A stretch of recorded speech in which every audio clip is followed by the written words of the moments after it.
Well, hello, gentlemen. Werner, Clive, it's so great to have you in this strange new realm of of the Denver Film Festival, which is all virtual for the most part, and everyone's just seen your film, Fireball, and I love the subhead. Maybe it's not a subhead; it's the rest of the title. Visitors from Darker Worlds. Why visitors? Visitors is such an agency kind of word. I love that. And I think that there's some things about the film in terms of the inorganic and the organic and like the possibilities of where life really sort of came from. But I wonder, I love that it's visitors because that's such a sort of active and also very funny because we have these weird obsessions with, quote unquote aliens. So maybe we were the first aliens. Well, it should be a movie title, not a title of an academic paper. And we always knew we have to make movie, and there were a couple of titles in discussion, and we came up with Fireball, Visitor from Darker Worlds, and we are content with it. It somehow resonates. It does. My initial title was Unruly Stones. And I had a number of comments that people would be expecting a completely different film, possibly with Mick Jagger in it. Yes. Across that way. Unruly Stones. It's kind of beautiful, though. You two are a little bit, both of you are both a little bit of poets, I think. So in 2016, your first film came out, as your first film together came out. Into the Inferno, because you're a volcanologist, volcano dude, and and I wonder how you knew to keep working together. What was about that experience that felt like you wanted to both sign on for another adventure? Because there is so much adventure in this one as well. I think it started before that. We met in, I think, 2006 in Antarctica on an active volcano, right? Volcano, for my film Encounters at the End of the World, and we somehow spoke to each other immediately, had a rapport, and I said we should make films together. And of course, that lingered, and Clive came up with the film on volcanoes, Into the Inferno, and it came naturally. And this film, the inception was about a year after the release of Into the Inferno. Okay. I was on a trip to South Korea and visited the Korean Polar Research Institute and saw their meteorite collection in the lab. And I was immediately struck just actually by its aesthetic beauty and wonder. Each specimen was in a little cubicle with a nitrogen-filled atmosphere, and it was all in an ultra-clean lab. And it was fascinating talking with the meteorite scientist about what these stones tell us. And they go to Antarctica every year, and they've already got 1,000 of them. They still go back for more, just looking for something really exotic that they've never seen. And it was while talking with him, and this kind of scientific veneration struck me as an echo of the veneration of something like the Black Stone in Mecca, right? One of the holiest relics of Islam. And I just saw that in an instant that there was another very entangled story of nature and culture in all things meteoritic. And so I got back home, I put an outline, a pitch together in a couple of weeks or so, and gave Werner a call. It seemed a good departure point for our next journey. It didn't take 5 seconds, and I was on board. Clive had done very beautiful research, and he proposed, I would say, something like 32 different locations, people to talk to, and we narrowed it down, of course. And editing started before we even shot. And that's what filmmakers very often are incapable of doing. They film everything, and they film way too much footage. Our footage was very concise, very densely packed, and there's not a single episode or person in the film that was shot let's say, with other episodes left out completely. What we shot is in the film.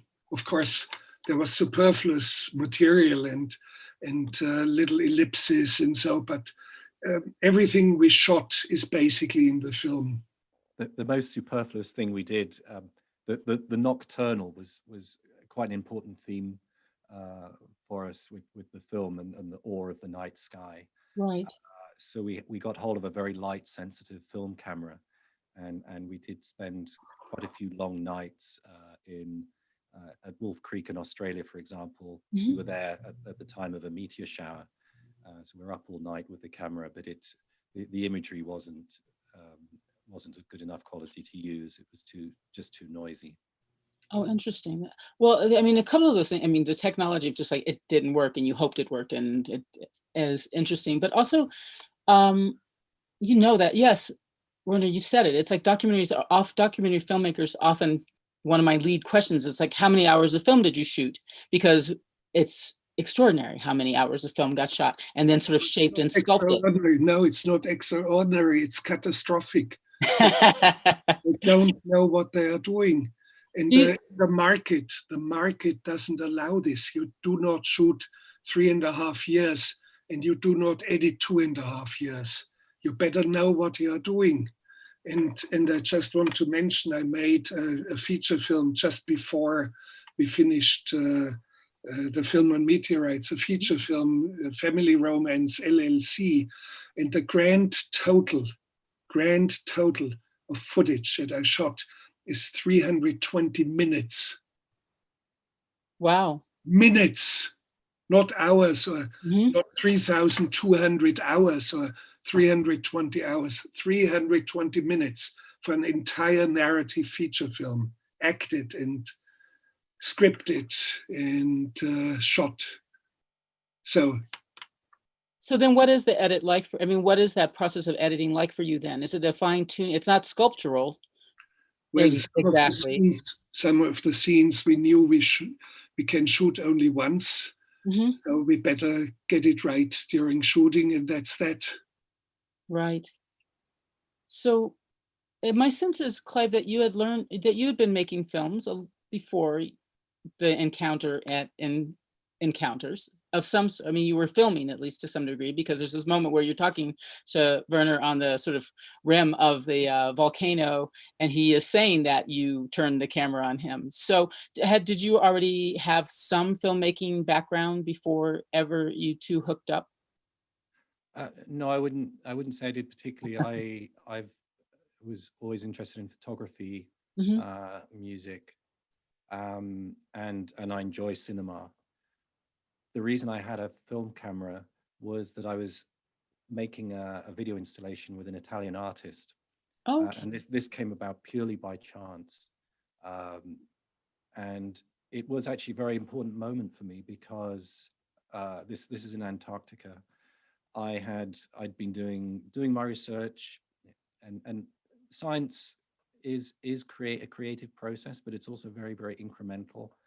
And actually having a very different goal with a film camera out in Antarctica shooting for this installation was an eye-opener for me. I enjoyed it so much, and I realized I wanted to be creative in other ways than just geoscience. And actually the installation, I was very excited because it looked like it might go to the Biennale in Venice. Mm-hmm. You can imagine the rapture of a Cambridge academic from his ivory tower going to the Biennale.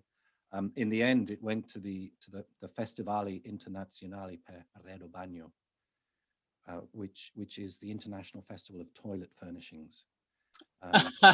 Turned out the installation was commissioned by one of the largest ceramics companies in Europe. And they launched their new product called Volcanic Stone with this commission video installation. Very, very proud moment for me. But it was also, it was, I think, why I've ended up working with Werner. But in his heart, Clive is a poet and he's a filmmaker as well. So and we brought different skills to the set, and it did the film very good. Yes, And absolutely. Werner's an emperor of geoscience. I'm sorry. Werner is an emperor of geoscience. Oh, well, there you go. I'm not so well. There's something very interesting about the two of you together and your collaboration, and I really am going to sort of harp on it a little bit because I think it's intriguing to people, and also how that works. Because I would almost say it's like, yes, he is, Clive is a poet in many ways, and it comes across in his approach to the subjects and the way that he asks questions on camera, and also the sort of the things that you're intrigued by, and in fact the questions that you both ask.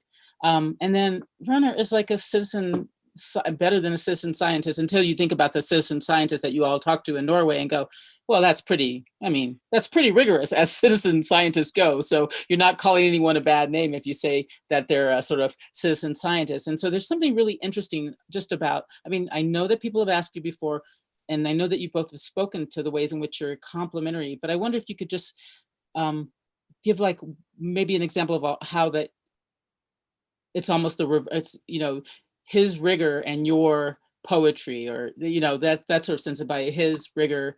Werner's rigor on some level as a filmmaker, and your poetry, and then his lyrical qualities, which those of us who love Herzog films are really very used to, and your sort of rigor. It's like, what is that dance exactly that makes these two very interesting and kind of thrilling? I was scared to death with the volcano film, to be honest. It really made me anxious.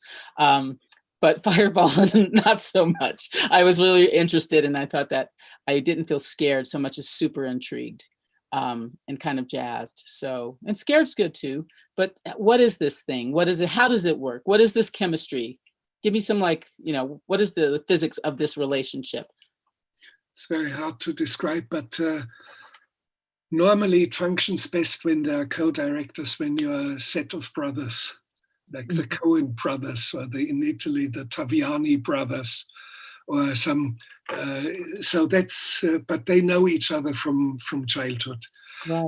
In our case, instant rapport, thinking on a similar wavelength, having a worldview that is similar, and then we both said we are not going to accept any written legal paper where our roles are clearly defined. See, that's only spells disaster. And I said, what has to settle disputes, is respect for each other and friendship.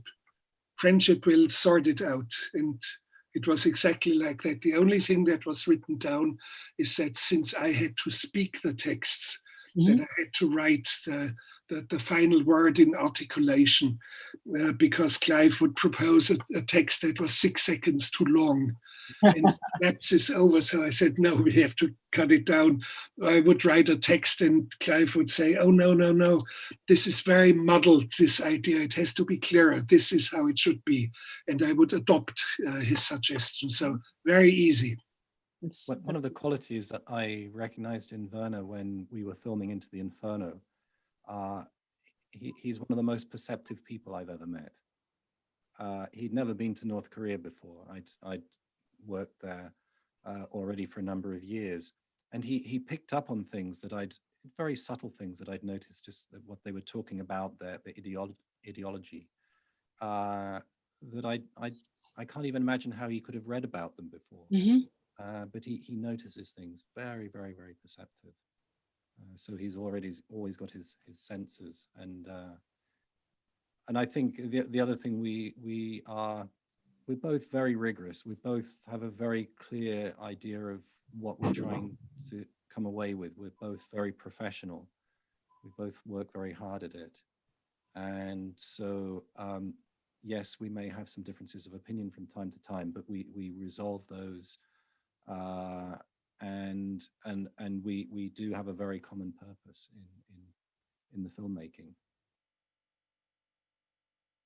Wonderful. One of the words that's come up a lot, having had the film premiere, I believe, at Toronto, is the word awe. And I think it also came up with Into the Inferno. And I just think that's such such a powerful world, such an interesting word. It's sort of very spiritual meaning, but also I think that, so I want to ask is, like, awe, is that something that describes your sort of relationship to much that you've seen on these journeys in these films? And if so, what does that mean for you as a sort of idea, as a feeling, as a sort of cosmic humility, as it were?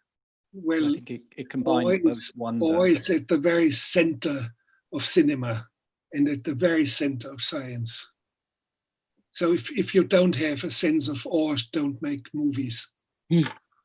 And don't And it connotes both a wonder Mhm. of the night sky or the lava flow, but also a sense of reverential fear, Yeah. quite justifiable. That's I think that's really interesting. So the other thing that's of course come up, and it makes sense, and I think it's connected to awe, Werner, I wonder what you think, is this sense of what curiosity is. Like, is curiosity something that you can practice and get better at? Because I think that certainly, Werner, your films are so led by awe and curiosity. And I think that you've just said something very important to young cinema students every place, is that don't do it if you're not gonna come from a place of awe or curiosity, especially with documentary filmmaking. Um, but I wonder what um, what is the value of curiosity for? I mean, certainly science is based on all kinds of curiosity, but I think sort of personally, what is that sort of value, and how have you developed that sort of sense in your own life? Because I think it's easy to get it also shut down. I mean, as we get older, I think we start to think that we have to know.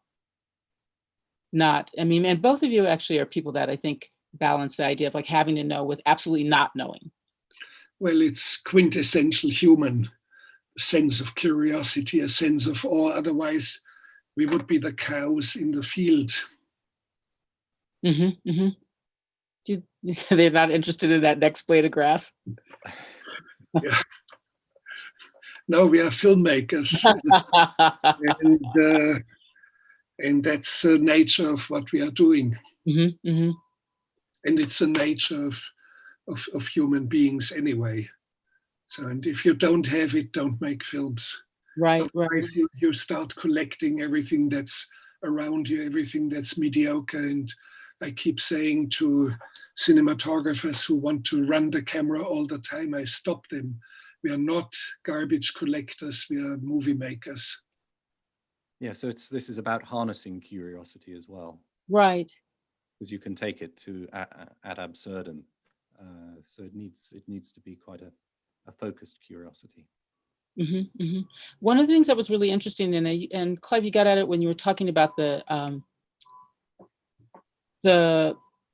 polar expedition people in South Korea, and I think you get at it a number of times. But it's also when you go into that, or maybe it's the volcano. Well, you go into that place in Arizona, I think, where the gentleman is like, wipe your feet, do you this, do that. And it's like, there's a kind of mausoleum, there's like it's sort of the sacred, non-sacred object kind of quality to science in a way, and to the meteor, to the meteorites in particular, that I think is really beautiful. And Werner, you make choices, and you always have, about the use of music, and I mean, to, I think, create a relationship between things that are sort of nature and also swelling human cultural. I just like, what, without sort of me go, I mean, is there a sort of spirituality that you want to sort of put the kibosh on, or do you want to sort of say, yeah, yes, that there is something that is part of the awe, actually, awe doesn't have to come from a sort of, a religious, a church, but it is a thing, and it does swell. And so I'm just sort of curious about that, because those are real choices. Well, I've been more intensely into music in my films, feature films and documentaries, than any of my colleagues I know of. Mm-hmm. And because I do believe that as I have staged operas, Italian operas or Wagner, and opera is achieved when you create a transformation of an entire world into music. And music has a power of transforming images. The image that's on a screen physically is always the same image, but music can transform it and enhance it and make it sublime and give you new and different perspectives.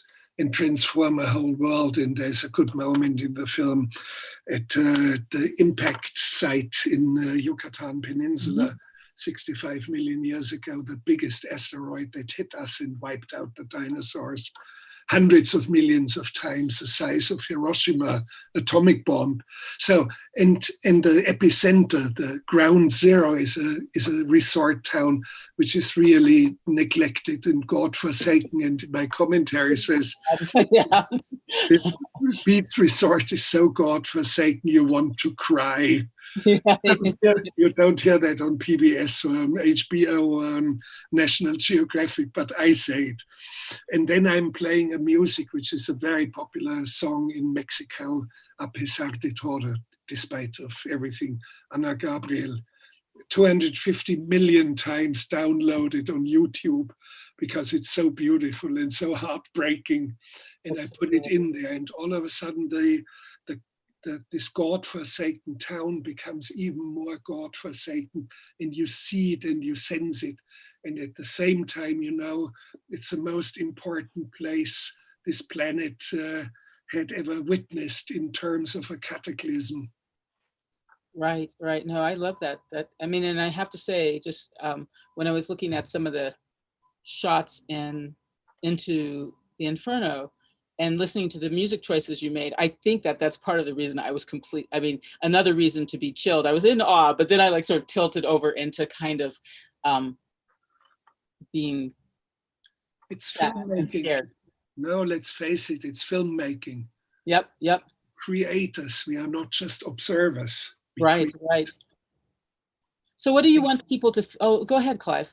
I was say, I think also that these are the kind of films that you can watch more than once. You could watch many times. I mean, I have seen Into the Inferno many times now with audiences at festivals.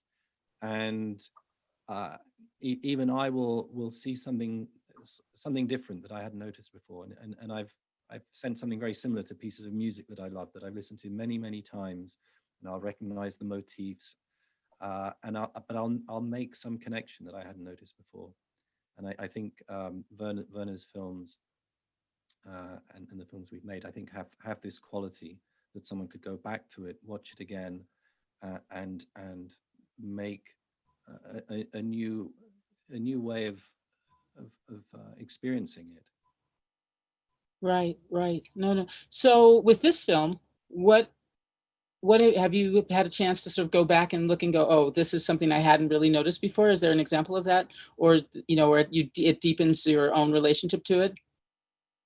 No, I would say not really, Not quite yet. because the experience of touring with the film has been so different. So whereas I would have been with you now and would have just stepped down from the auditorium and facing the audience and have seen the film again. So actually, I mean, I haven't watched the film in its entirety since we finished the post-production. And I'm looking forward to that opportunity of a live event again where exactly. I can do that. Yeah, you two sort of made it under the wire, I think, before everything kind of shut down. Right. How have you thought about this? What are you doing with your time during this peculiar moment that we're living in? It's not that peculiar. I think we have had moments much more dangerous and drastic before, in times of the plague. But since we have to be responsible, we are not moving out with a camera. So what I do is writing. I write prose texts, short stories, poetry, and I have 2 screenplays for feature films. Right. But I don't move out right now. I could start tomorrow, but it's not the time for it. Right. And I know that Clive is teaching online. Continuing. Yes, I've been lecturing to my laptop, my lectures for my students, and in the little creative headspace that I found through all this, I've been starting to research and write about perspectives on volcanoes, but also reaching into historical perspective. It's a sort of partly a history of science, I'm very fascinated by the late 18th, early 19th century natural philosophers who first started really observing volcanoes Hmm. and measuring things and having embodied experiences on volcanoes that enabled them to piece together how they work. And what's always so remarkable and humbling is that you find that they were asking exactly the same questions that we're asking today, more than 2 centuries later, and actually coming to very logical conclusions on the basis of the data they had. And I've got quite a large archive of film that I've shot in the past on volcanoes. So I have been starting to think about how that might fit together into some kind of a narrative. Oh, that's I think that's really quite interesting. But certain Um, things you cannot do over Zoom link as we are doing it, or to lecturing via your laptop. I had, for example, a plan to do a workshop for young filmmakers. That was end of April, beginning of May, when it really hit hard. And it was supposed to be in the jungle of Colombia on one of the Amazon tributaries. And there were 48 young filmmakers from 28 countries.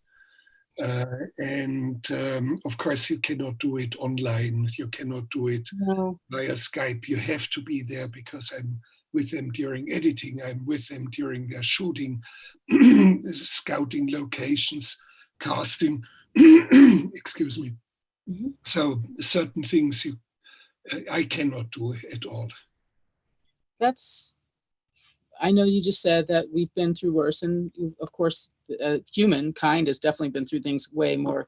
But it's frustrating too, because I think that I bet those students were looking quite forward to that hands-on experience with you. Um, what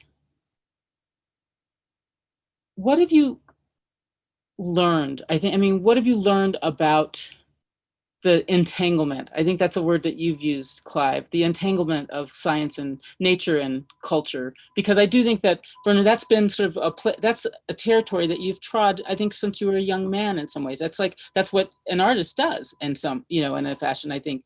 But science in general, we don't necessarily associate it with like being entangled with culture, though I think, history of science is proving that. That's why I think you're probably interested in sort of the history of science to some degree, is because it's clear that there are these sort of weaves and interactions. And also you go to these places, these communities that aren't scientific particularly, but are very wise. And that's often how you begin and end both of these films. It seems to me that's saying something about those relationships. So would you guys want to expand on that a little bit? Yeah, I think, I mean, one thing is that I trained in the natural sciences in geoscience, but I've spent most of my career in a geography department. And so I rub shoulders with colleagues who work in the humanities and in the social sciences. And that, I think, has really taught me that there are many ways to approach common problems. I think Mm-hmm. another thing, as a volcanologist, some of the work that I've been involved with is directed towards monitoring volcanoes for the purposes of hazard assessment. And you very quickly realize, if you get involved in any volcanic crises anywhere in the world, that the science only gets you so far, and actually what you have is a human problem and a societal problem. How do you communicate the science effectively? How do you make the best decisions that you can in the face of uncertainty? And so people's belief systems, so many factors come into play, that I think it's inevitable that you realize that you can't divorce science from culture. Right, right. Werner, what do you think? Well, science is something that changes humanity. Sorry. And I grew up in a very remote valley in the Bavarian mountains. There was no science, there was no technology.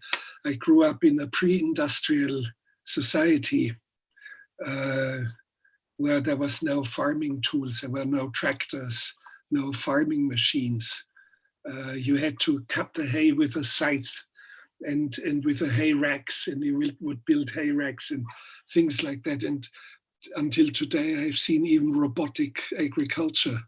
So I have a lifespan where I see what science is doing, and I noticed fairly early on when I came to the big city, to Munich at that time for high school, that there was something big changing human beings forever and human societies. And the biggest event in my lifetime were actually two events where I knew the world will never be like as it was before. Number one, the first satellite in space, Sputnik, late 50s. And secondly, the anti-baby pill. And I had the feeling relationship between men and women and family and self-determination of women would never be as it was before. Right. And so those are, and Sputnik, of course, as a consequence, had the moon landing, and as a consequence, made the internet possible and things. But strangely enough, at the time with the first beeping of a Sputnik, I somehow deep in my heart, I knew the world is never going to be the same as before. And the same thing with the anti-baby pill. Huh. Have you had any intuitions like that since that are sort of as dramatic as that? No, maybe the only thing is DNA influencing, yes, and influencing genetics. For me, one of the most transformational things is smartphone, because that subverts everything. And it's something that I've really noticed, for example, in traveling in Indonesia, where I visited pre cell phones, and people would still gather in the village when the elder beat the wooden drum, and the cell phone completely changes structures of authority, and I think it's becoming a very, very pervasive technology in the Sahara, in East Africa, in Vanuatu, the village we filmed for Into the Inferno on Ambrim Island, quite a remote island in the north of the archipelago of Vanuatu. The chief somewhat lamented the arrival of the first telephone mast in the village, and he'd been chief since, I think, 1968. And he recognized that the villagers wanted this, but he recognized too that nothing would ever be the same again. Right. But the strange thing is that I think I'm one of the very few thinking men who does not want to have a cell phone, and I do not want it for cultural reasons. Could you expand on that? I love that. I mean, I think that people are really starting to ask a different set of questions, in part because social media on your smartphone has done so much so fast to alter all kinds of relationships, to amplify things we don't want to amplify some things that we probably are lucky that there's connections. But there's a lot to ask, and there's a lot to be sort of put to the test, I think, about how we are going to deal with that. So I think that, and Werner, and honestly, what you just said is one of the answers sometimes, which is to be like, I don't actually have to participate. I'm going to have to be diligent, because the technology is going to be there. I'm going to have to choose the way I want to be in the world, the world that I want to meet. I want to meet other human beings person to person. So, I mean, we are in an artificial situation, and I can live with that for certain moments. And more so, I do not want to have a sense of the real world through applications on my cell phone. And I give you an example. The editor with whom we did this film, in a previous film, his girlfriend came every day to bring us espresso and croissant. And after 30 times coming, she desperately called us. Her GPS was down. She couldn't find us. 30 times and it was less than a mile, 5 blocks, and then on the 5th traffic light left, and then immediately right. But she derived her knowledge of the real world through an application and couldn't find us anymore. So on on and on and on. And I don't want that. And I derive my most intimate knowledge of the real world by traveling on foot, for example. Yes, I love that book, by the way.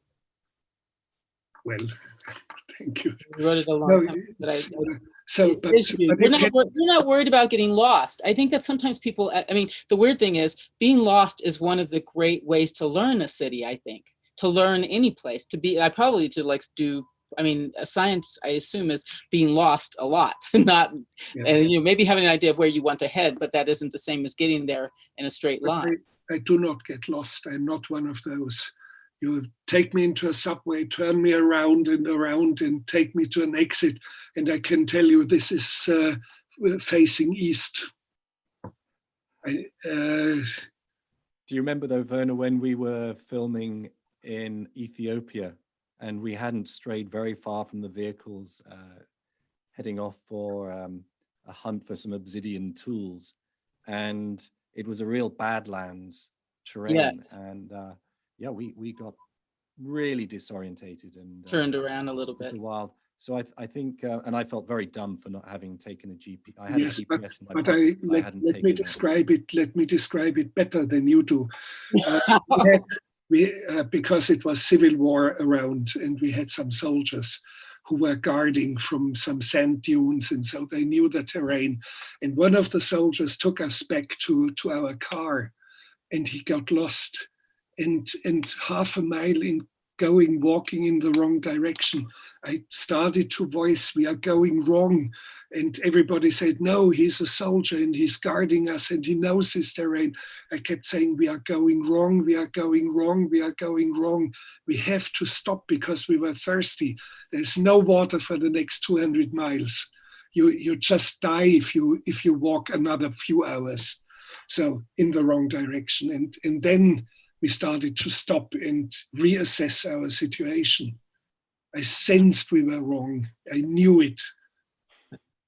It's interesting that you brought up this scene in Ethiopia, because I love that it has sort of its sister scene in Fireball. So, which is that you were having trouble with finding any bones, you know, and it's almost the same. It's like, I mean, and I, you know, this is filmmaking, so I assume that you all were as tickled as I was watching it. You were putting it together, which is this sort of moment in which one terrain is like kind of badlands terrain, and you're in the dust, and everyone's like, I got it. It's like everyone's panning for gold, and you're not getting anything. People are little fragments of bone, and you just like, what is it? And then, then move to Fireball, and you're in this ice scape. And you're just like, oh, I just think I found a meteorite. I found another one. It's like, it's so beautiful. And it tickles me even to recount both of those instances, but they're very charming. And was it kind of cool? I mean, it must have been pretty extraordinary to find the meteorite. Oh, crumbs. Yeah, I've never found one in my life. And I totally believe in expertise, and people who are experienced at stuff know what they're doing. I always remember when I was a grad student, there was a paleontologist in my office. And he would go to just some fairly nondescript quarry in central England and come back with an ichthyosaur, which everyone else in the party just trodden over the bits of. The people who know what they're doing, like Campiro Corrento, right? The fossil dude. He's the guy you want, to hunt the human fossils.